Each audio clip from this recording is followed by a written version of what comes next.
So we do come very much as a double act this morning because, as I said to you earlier, Kenny's brief was very much, we want to hear individual stories about where boxes have been. So Mary and I have been very blessed to go to several countries throughout the world, and we've just picked a couple of stories for you. So Mary's been to Macedonia, Malawi, and Georgia with Operation Christmas Child.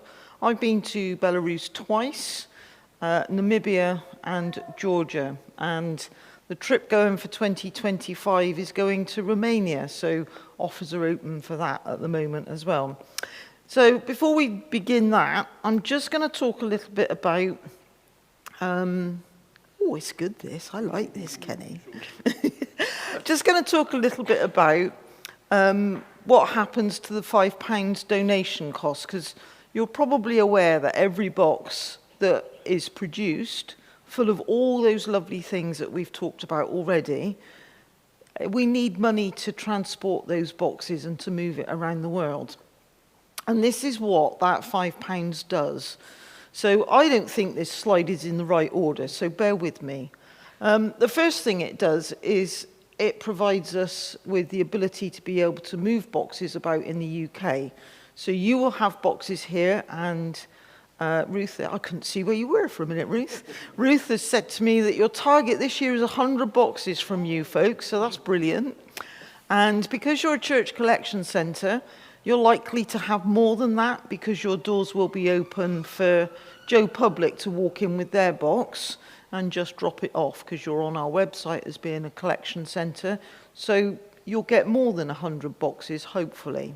So we hire vans to collect them. We bring them to Bristol. They're going to sit in my church for a couple of weeks, and then they're going to go by lorry to Cardiff. So that's one of the costs that we incur that your £5 goes to. When they go to Cardiff, they go into a processing centre. We have processing costs, we have packing tape, we have heating and lighting of places that we use. We use a lot of churches, but we also have permanent facilities that we use that are just very cold warehouses. You don't want to go there. You want to go to a church because they're always nice and warm. So it pays for all of that as well.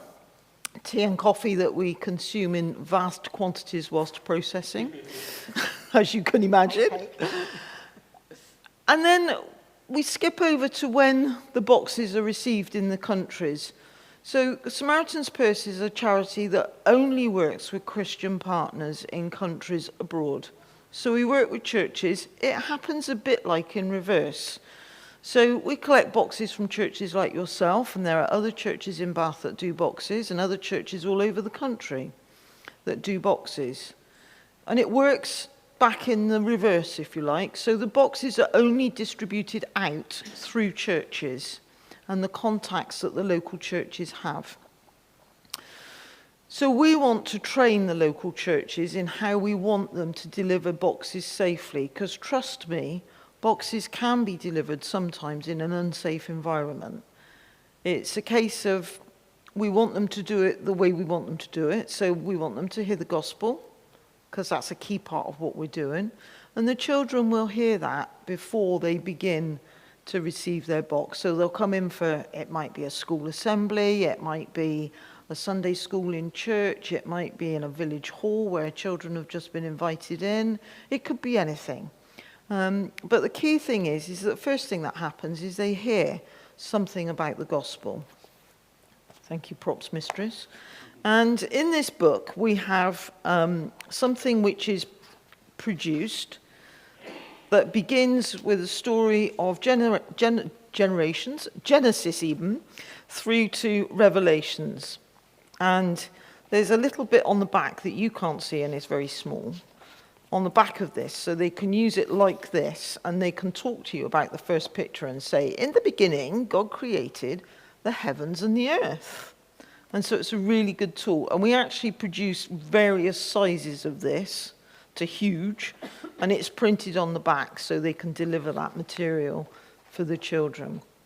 Once the children have heard that, they then often have their box. And in their box, so I think the other thing as well about a distribution is that the surroundings need to be safe. Quite often they're in facilities like this in a church or a school or a hospital or a community hall, something like that. I've been to some in Namibia that were out in under a tree in the middle of a field, and one or two of those distributions became unsafe quite quickly just because of local people coming that weren't invited, that were trying to get in on the party, if you like, because it's a good thing. Everybody wants to come. There's good things going on. So that's about, it's like doing a risk assessment of your outreach event, if you like. So we train them how to do that. And then also,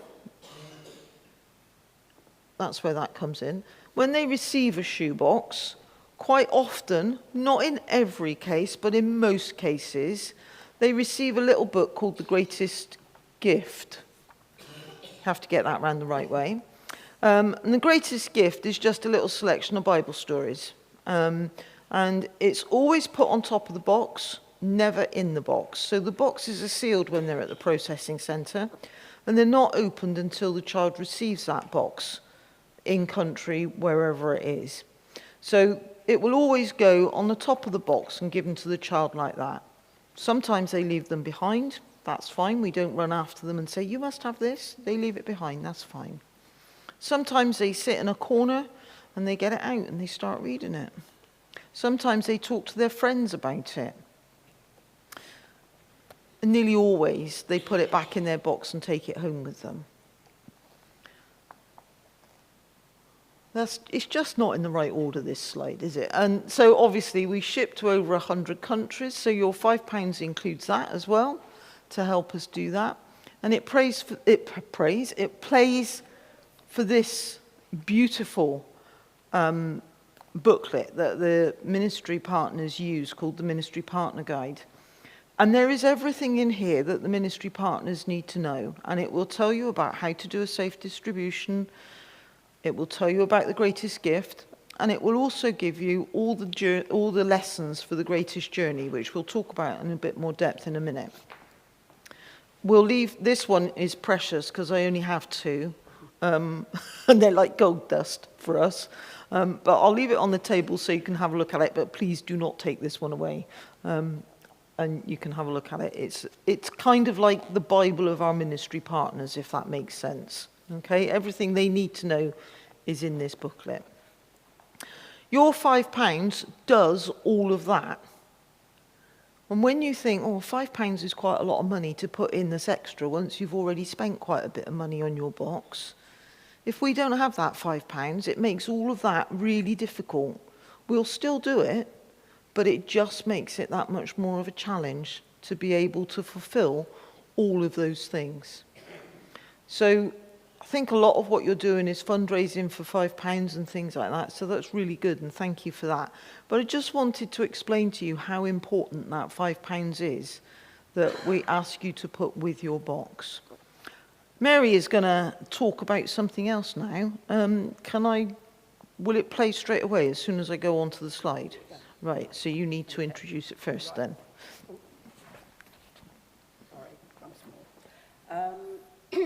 So as Sue said, once the distribution has been done, the children are invited to go on a 12-week or 12-session Sunday school, basically. They're invited to join this if they want to, and they can come along. They're given books to read and things like that. We went on a distribution in Georgia, and the young people wanted to put on a show of their interpretation of sin. So there was a chair which just had the word sin, which just had the word sin on it.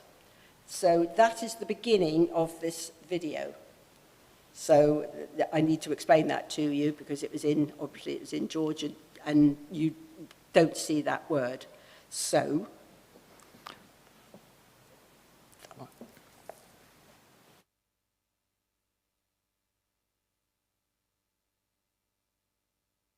So I think that is very explanatory. The children were sitting, the first child sat on a chair and was trapped by sin. All the other children came and they also were trapped by sin.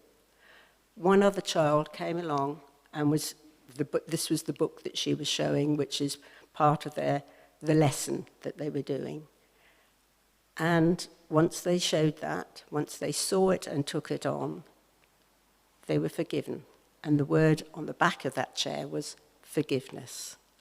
So, but it was just the power of, it was done in mime like that, and it was just the power of what you do is more explicit than what you say. It was just, words speak loud, pictures speak louder than words. So that was just what happened.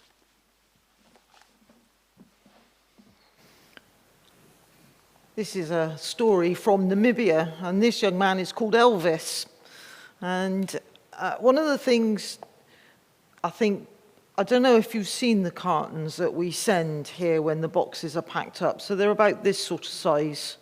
And you can get, depends, between 8 and 12, 13 boxes into a carton. And normally whenever we go to an outreach event, there's cartons of, we either go with them, they're in the back of the bus that you're traveling in, or they're in a little pickup in front of you or something like that. And this particular, and it's great because they're all labelled up, because in the processing centre we put what gender they are on them and what age group they're for. So it's great. You get to a distribution, you just take a carton. The video that you saw there were all older children in the 10 to 14 year age, so there would have been a lot of 10 to 14-year-old boxes in that distribution. So it just makes it really easy, and the right child gets the right box. This particular distribution in Namibia was chaotic, to put it mildly. We arrived accompanied by a minibus that had been loaded with shoe boxes that were loose. So they were sealed up and everything, they were contained, but they weren't in cartons. And there were 300 shoe boxes in this minibus. So not only did we have to find them all underneath seats and wherever they'd been stashed, they were all loose. So we had to handball every single box off. And we were directed to the staff room, it was at a school. We were directed to a staff room to put these boxes into the staff room. And as we were doing it, we were kind of sorting them out into age and gender. Now, 300 loose boxes sorted out in age and gender, trust me, is quite a lot of space. And the staff room was not that huge. And there was a central table in the middle, and we'd soon filled that, and then we were onto the floor, and then somebody else had started another group of 10 to 14-year-old boys over there, and there was one over here. Complete chaos. It happens. It was a school for special needs, and we were told to go to a classroom, a friend and myself, and to take 6 boxes with us. There were 6 children in this classroom, and we were told to take 5 girl boxes and a boy box for 10 to 14s. So off we trot, and we get to this classroom, and we actually find that there are 5 boys in this classroom and 1 girl. So we've got the wrong combination of boxes. But apparently the classroom next door had the right combination. So we took the boxes there, and then went back to the staff room to get 5 boy boxes 10 to 14 and 1 girl box 10 to 14, and went back to this original classroom where Elvis is. And Elvis opened up his box, and inside he had a hammer. Now you might think that's a strange thing to put in a shoebox, but older boys do like to have things like that. Screwdrivers, those retractable tape measures, that's another good idea for them. And you're thinking, why put a hammer in? Elvis was having a lesson at school before we'd arrived with these tools that you can see on the floor. His DIY lesson with his teacher. And on this wall, you can't quite see it, it's not in the picture, but you know how men in their garages and sheds like to have a space and hang their tools up, and then they draw a picture around them so they know where the right thing goes all the time. it was like that. So these tools eventually would be returned to their rightful place. But because Elvis had been having a lesson just before we had arrived in about how to use these tools, they were still on the floor. I want you to just cast your mind back to the beginning of that little story about the chaos of all of those boxes, 300 boxes, being moved by lots of people into a staff room, being sorted out by lots of people in the staff room, and then being collected and taken to the child, to Elvis. Only God can do that. God knew Elvis was having a lesson in how to use DIY tools. God knew Elvis needed a hammer in his box. Somebody somewhere had packed a hammer in a box months before, and God knew that Elvis was having that box. That's the power of the gift of things that are in boxes. We don't know what Elvis has gone on to do. Maybe he's gone on to be a carpenter. Maybe he's gone on to be a bricklayer. Who knows? He's probably in his early 20s now. But that's the power of the gift of things that are in boxes. Mary's going to share now about another story. Is that the right slide?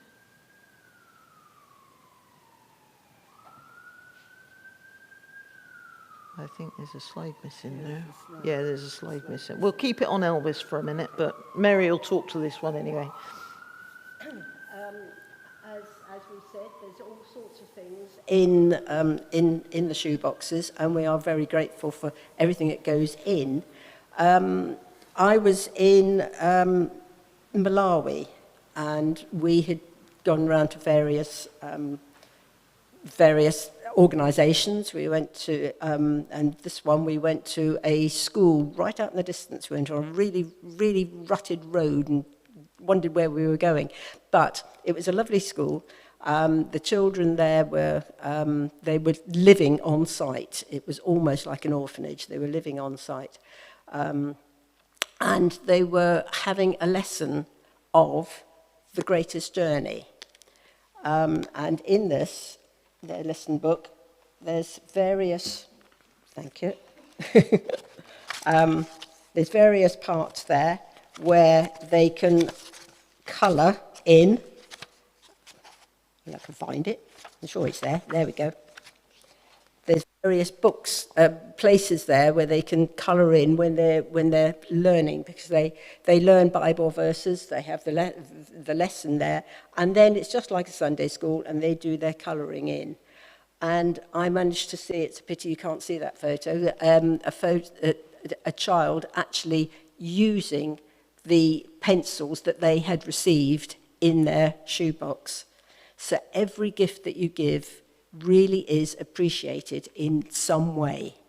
It was lovely just to see this. And in fact, when we were in Georgia, once again, we witnessed some children, and little Evie, she was only 4, she opened up her box, and there was some plain paper and some crayons. And before she even left the room, she was there colouring, doing her little bit with the crayons. So everything that you put in your box, God will make sure that it goes to the right child, and they will really appreciate it. So, thank you. I'll do the next one as well. Oh, yes. Right, just introduce it in a minute. Okay. When we were in Georgia, once again, we went to another lesson of the greatest journey. This one, there must have been about 20-odd children there, I suppose. And there was a brand new, it was a new building to this church. They'd been praying for 25 years to be able to have a church of their own, and this church was there, and they were really excited. But the teachers were setting up various games and things like that to be able to illustrate the lessons. And there were 2 boys, we noticed these 2 boys at the back, and they were then signing. Whoops, have I just switched it off again? There it goes. historias. Prometo que no me sorprendo. Y vale. Press it again. No. Okay. So you can see that there were brothers. One of them was deaf. The younger one was deaf. And the older one, sorry. Okay, thank you. I'm never good with this. And the older one was signing. He was signing what the teacher was saying, and then interpreting. And the younger child also gave his answers to some of the questions that the teachers were giving, and he then expressed that teacher. And it was just lovely to see the brotherhood and the help that they were both doing, sort of thing, with each other, and the way God works. You know, there was no hindrance to him being deaf. He was able to hear that story.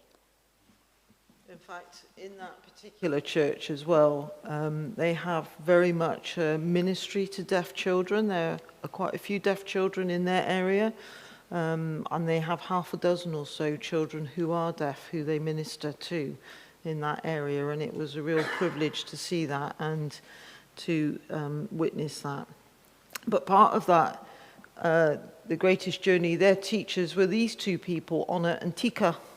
Tika is on the right, who is the key to this particular story.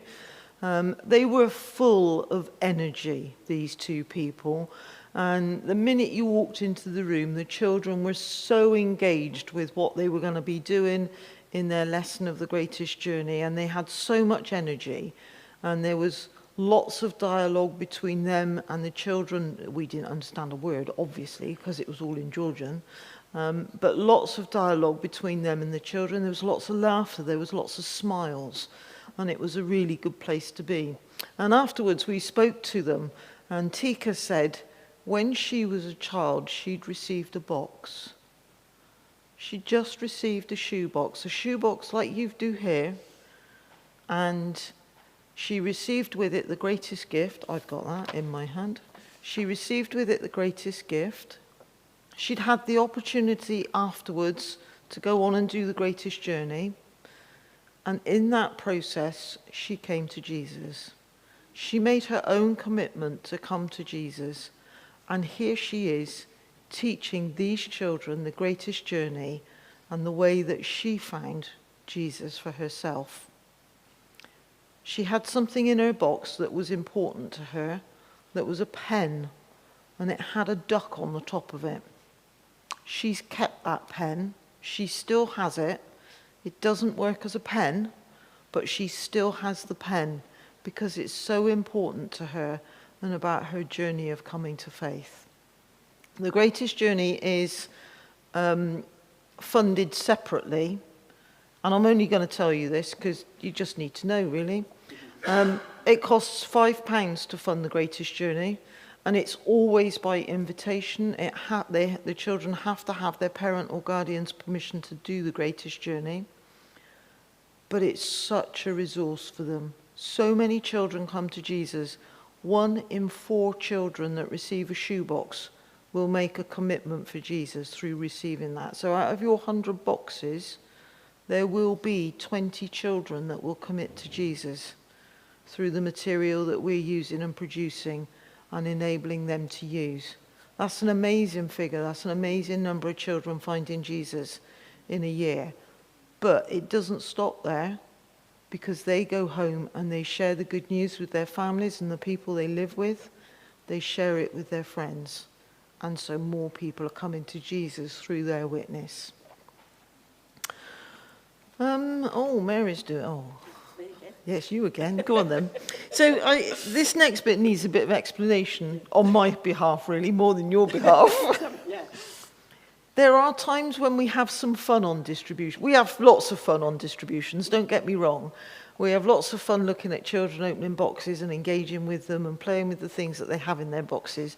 But occasionally, I told you things can go a bit askew sometimes in a plan. We were with a team of German people on our trip, and we'd gone out, mostly we went separately and to different places. This particular day we went out together in 2 minibuses, and we had a call that said, can you stop? We've got a problem. So we had to stop on the roadside. And this is the sort, sorry, I've nicked yours a bit now, haven't I? This is the sort of thing that happens when you're forced to stop on the roadside and it's a little bit fresh and you need to get warm.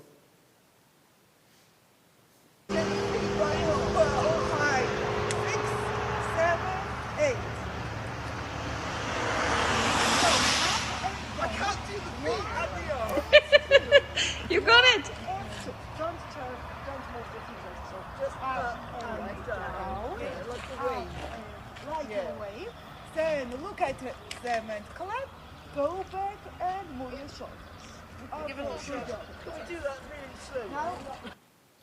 So that was Mary in the red, one of our translators, who she was a translator by profession, an English teacher as well, but also a dance teacher. So she was attempting to teach us a little bit of traditional Georgian dance. You can judge for yourselves as to how well that went. But yeah, so you have these, you've got to make the most of it when you have a moment like that. We could have just stayed sitting on the bus being glum, thinking, where are the others? But we got off and had a bit of fun. We had been up a mountain, a very, very twisty one. And actually, it was quite a relief to get off the bus for a little while, wasn't it? And get a bit of fresh air. Yeah. So this is our last thing that we're going to show you. This is also from Georgia. This also features me rather heavily, but, you know, sometimes it has to be done. So we got taken out for a meal, for a traditional meal.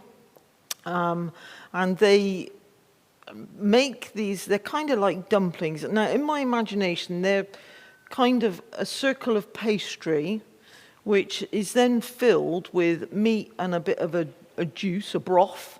And then they're gathered together and they're pleated together. So they make like a little purse, if you understand what I mean. And you eat them by holding the top, which is like a handle. And you take a bite and you slurp the broth out of them. And the trick is not to get it all down your front. Who knows? Yeah, so there's a great thing about these. They're called kinkali.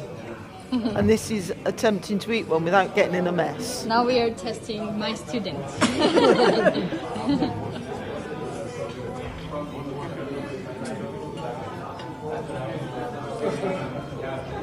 quite a drink in there, isn't there? Nice. You did well.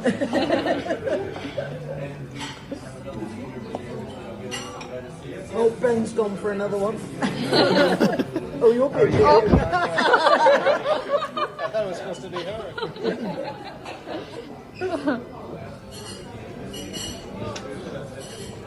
That's good. Good job. Good job.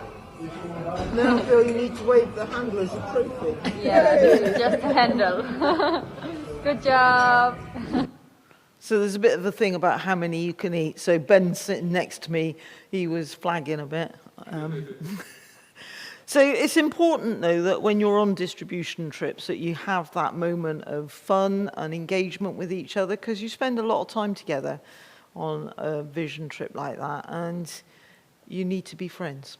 And so it's about gelling together, and all of those people that we met, the translators are our friends, and we're in contact with them, and it's a really lovely experience. And they want to know what we're doing now. And like we'll say to them, we've been to a church this morning to talk about them. We've shown a couple of funny videos and they've had a laugh. And they want to know that sort of thing. And they want to know how we're doing with packing boxes. And are we doing more? Have we got more than last year? Because every box is really important and every box is an opportunity to share the gospel. What's that picture? Oh, it's just, that's from Namibia actually. So thank you for listening. I hope we've been able to share something with you that you may not have learned or known about before, and that you've been inspired by what we've talked about, and that you will go away thinking about shoeboxes and thinking about what else you can do with shoeboxes and how else you can help to promote. If you're at work, you might like to get your workplace involved with them. If you're involved in community groups, you might like to get them involved with them. However you do it, thank you, because each box, as I said, is an opportunity for a child to hear about the love of Christ And that's what we're here for, is to share the good news that we know about with other people. Thank you.